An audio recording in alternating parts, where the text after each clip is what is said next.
Good morning, students. Students, today I am going to teach you the second poem, An Elementary School Classroom in a Slum, written by Stephen Spender. In this poem, Stephen Spender discusses the themes of social injustice and class inequalities. He has also talked about the pathetic and miserable condition of the slum children, and he ends the poem with a rallying cry of equality, justice, and opportunity. This poem even deals with the importance of education in our life, and it has also talked about the burning poverty that India is suffering from. This poem here, the slum children are considered as the scum of the earth. Their faces are pale, their hair are like rootless weeds. Their figure, they are stunted figures with deadly diseases. They belong to the world of cramped holes. Here, the poet has talked about two worlds, have and have not, and the gap of these two worlds has to be abridged. These unfortunate children must be taken out from their unhygienic surroundings. They must breathe fresh and open air. They should be allowed to have mental and physical development. Now let's go through some of the information about the poet. Stephen Spender, he was an English poet and essayist. He belonged to the socialist school of thought. He believed that it is a wrong conception that you can teach a child with empty stomach. He expressed this disillusionment in his book called The God That Failed in year 1949.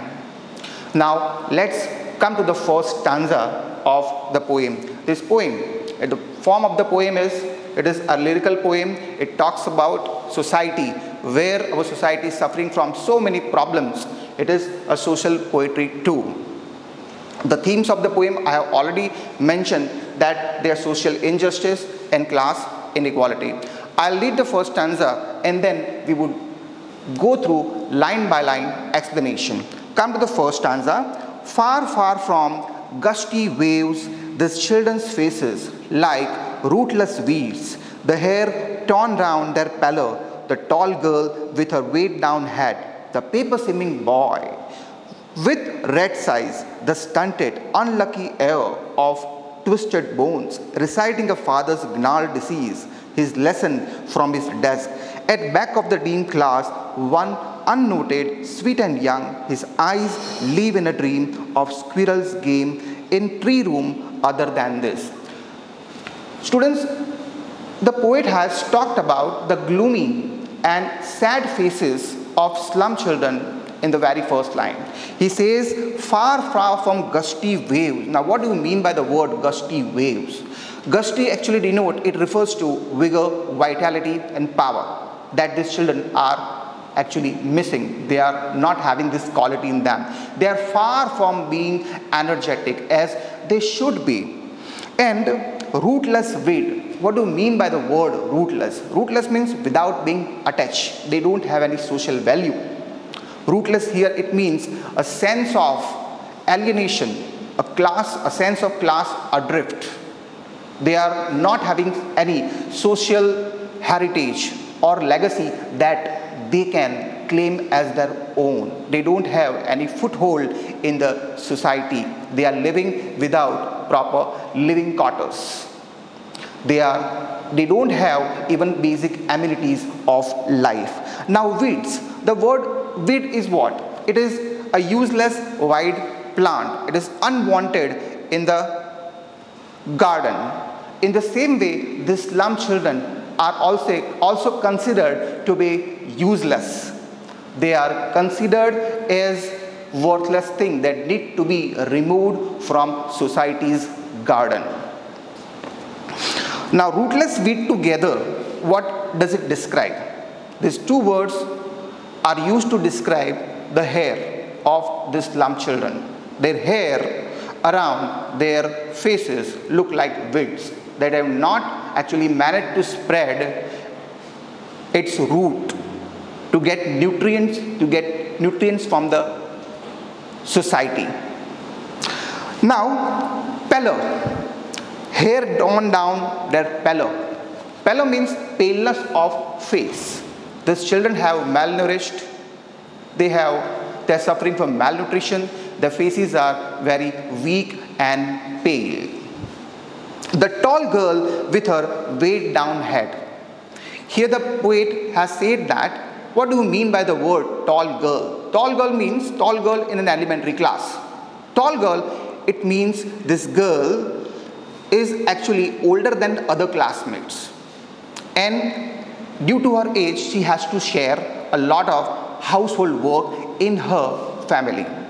And so she looks so exerted, she looks so drowsy and tired. And metaphorically we can say that her head is bowed down with the feeling of shame and rejection due to her poverty, or due to the fact that she is still stuck in the same elementary class. The stunted, the paper simming boy with red eyes. Now what do you mean by paper simming boy? A very beautiful metaphor the poet has used. Metaphor in what? Paper simming boy, the boy who looks as thin and white as a paper. Why does the poet say that child is paper simming boy? Because that child is suffering from malnutrition and malnourishment. He does not have proper food to eat. He does not have nutritious food, and his eyes are like that of a rat. His eyes are bulging like that of a rat, and his expression are very greedy. He wants to grab everything like a rat. The stunted, unlucky heir of twisted bone. Now the poet talk about such a child who is suffering from a genetical disorder of twisted bones. Reciting a father's gnarled disease. He is reciting, what does he recite? He's actually telling himself that why he has inherited this deadly disease from his parent, and is not even capable enough to stand at his place. His lesson from his desk, but what does he recite? He is not reciting his lesson, he is reciting his deadly disease, that his father has passed on this disease to his son. Reciting a father's gnarled disease, his lesson from this desk at the back of the dean class. Now, in contrast of these sad and gloomy faces, there is one child who is not noticeable, who is not considered. This child is unnoted as he is so sweet and young. As this child is daydreaming, he wants to leave this class and he wants to play with a squirrel in a tree room. He wants to go into the open area. He wants to feel the beauty of nature. So in the first stanza, the poet has talked about the different, we can say, appearances of this sad, gloomy children. They are not given proper opportunities in their lives. Now let's go to the second stanza. On sour cream walls, donations, Shakespeare's head, cloudless at dawn, civilized dome riding all cities, belt, flowery, Tyrolese valley, open-handed map, awarding the world its own, and yet for these children, these windows, not this map, their world, where all their futures painted with fog. A narrow street sealed in with a late sky, far, far from rivers, capes, and star of words. Students, now in the second stanza, the poet has talked about how that classroom looks like. The first word that he has used, sour cream wall. Now, sour cream wall means what? It means it shows the unpleasantness of the class. It shows that these walls of that classroom are just whitewashed. The atmosphere of that class is very sad and gloomy. Donation, as this school is situated in the slum.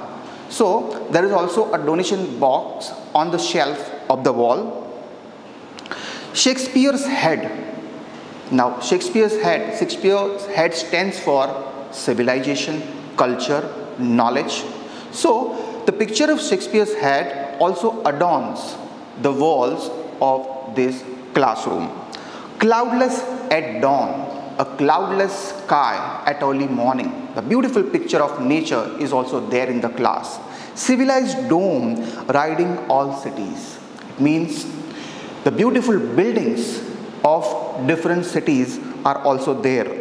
Belled, flowery Tyrolese valley. A Tyrol is a state in Austria which is remarkably very famous for its valley full of flower, and such Tyrolese valley adorns the wall of this classroom. Open-handed map. Look, this map actually displays the world of great, prosperous and rich people. Open-handed map awarding the world, and this map is actually showing their own world, and the students of slum, they get confused looking at this map, because this map where they don't belong to, they don't find any reality into it. They feel confused as they feel their world belongs to slum, as they belong to the cramped holes. And yet for these children, this window, not this map, their world. It means this map is not their world. The world, we can say the slum outside this class window is their world, because they are the citizens of squalor, of dirt, of filth. They are not having any proper place in the society, where all their future is painted with a fog. Their future is painted with a fog. What do you mean by the word fog? Fog means uncertainty. The students don't know where they are leading their lives. They are living the life where they don't know what would they get out of it. They are living the life of, we can say, not having any importance. They are never noticed. A narrow street sealed in with a late sky. Look, they are living in very confined places. They are living in dirty settlements. Like take an example of Dharavi, the biggest slum in India, where they are not even having basic amenities of life. In a small kholi, in a small room, there lives more than 10 members. So you can imagine how pathetic life they are living. So the poet has used narrow street sealed in with a late sky. Now late sky means a dull grey sky that seems to turn the street of the children into prison for them. So they are living in confined, far from river. Again the poet has used repetition, far, far. Why does he say so? Far, far away. They are far away from natural landscapes. They are far away from beauty of nature. They are far away from rivers, capes and star of words. Here, the meaning of star of word is education. They are far away from having knowledge. They are not enlightened by knowledge. In the third stanza, let's go to the third stanza. Surely Shakespeare is wicked. The map a bad example, with ships and sun and love tempting them to steal, for lives that slyly turn in their cramped holes from fog to endless night. On the slag heap, these children wear skins, peep through by bones and spectacles of steel with mended glass, like bottle bits on stones. All of their time and space are foggy slum. So blot their map with slum as big as doom. Look, in the third stanza, poet says Shakespeare is wicked. Now, why does the poet say, why does poet call Shakespeare as not a noble person? Why does he say that is very cruel? Because generally, the works of Shakespeare deal with grand tale, often set in distant land, and talks about variety of people. And he says that this map is a bad example, but this map is made by great and prosperous rich people. So this map is a bad example because this map tells the children of far off lands, and it creates a sense of exploration in them. So that is why we can say Shakespeare and map, both these are actually harmful temptation for these children that will not encourage them, that will actually, we can say, inspire them not to do good things, but to involve themselves into doing crime, to get that money, to go for that exploration. For lives that slyly turn into cramped hole, as I've already mentioned, that they are living in dirty settlements, they are not having basic amenities, so their whole existence is of cramped hole. They are living in subhuman condition. They are living like insects in hole. From fog to endless night. From fog to endless night. It means we can say the torture of their lives never comes to an end. So it is like endless night. And fog means here that uncertainty. They don't know what they would get out of their life. On this slag heap. Now what is the meaning of slag? Slag is actually the wastage, a byproduct from coal mining. If it is arranged properly, then it is called slag heap. And why does poet say that they are like slag heap? He says as he feels that these children are the rejection or the wastage of the society. They don't have any voice. They can't voice their needs. These children wear skins peeped through by bone.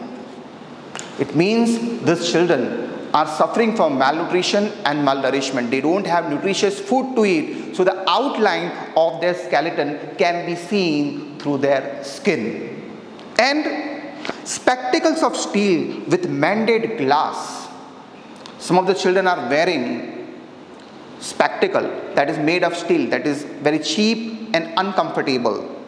And even the glass in that spectacle is repaired. And it looks like what? It looks like small bits of bottled glass that is stuck on the wall. For what? For, we can say, for anti-theft measure. All of that time and space is, we can say, all of that time and space consists of nothing but slum, covered with fog. It is covered by uncertainty. So blot their maps with slum as big as dome. Here the poet implores, he requests the map maker that you please add enormous slums into the map so that the children would not feel sad. They feel that they belong to that world. At least they have their place in the society. The society considers them as worthless. They don't want them to be the part of that society.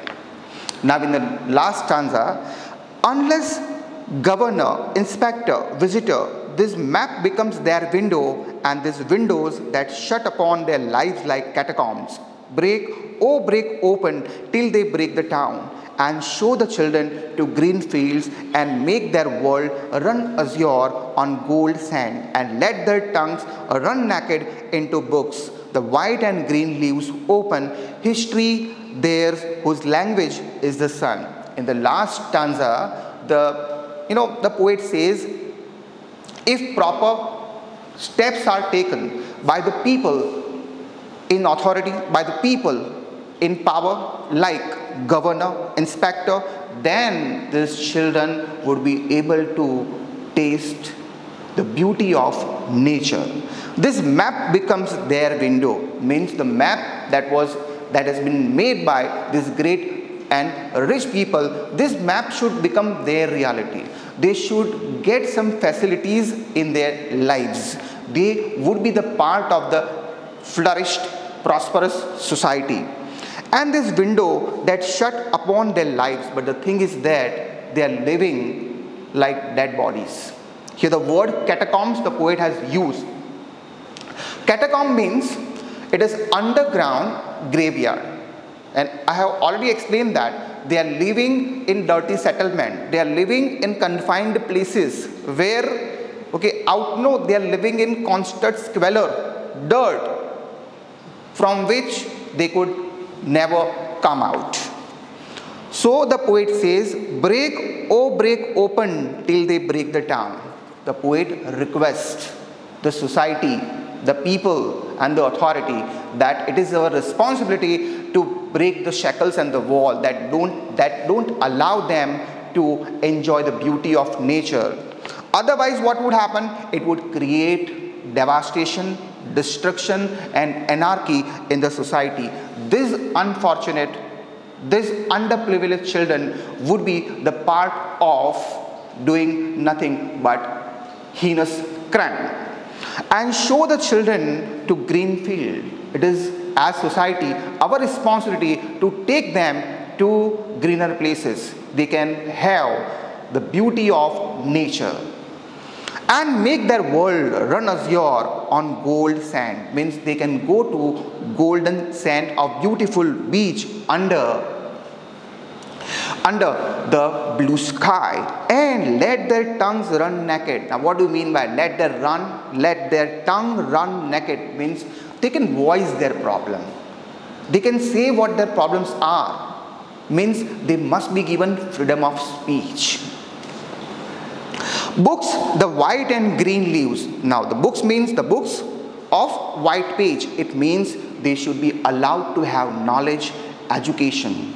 They can be enlightened in their lives. Green leaves means they can be taken to greener places. They can enjoy the beautiful natural landscapes. And in the last line, the poet actually ends the poem with a rallying cry for equality and justice. He says, history theirs, means history belongs to them whose language is the sun, means who has the warmth and power of the sun, who can sing, who can speak, who can actually fight for their right, can really have their voice in the society. In the last line, poet has beautifully ended the poem saying that history belongs to them whose language is the sun.